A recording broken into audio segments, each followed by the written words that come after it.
các nó lên một rồi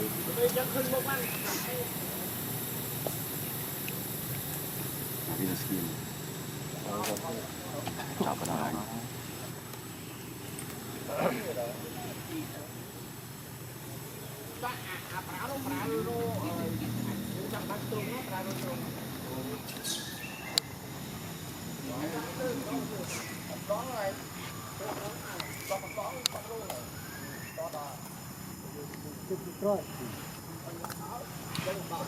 cua lắm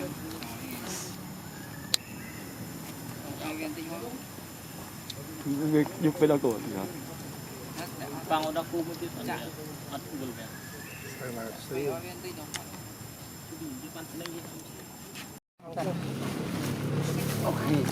chẳng ngày đâu nhỉ kỳ nghĩa đang bận rồi một nghề chụp đấy lên tôi tốt ba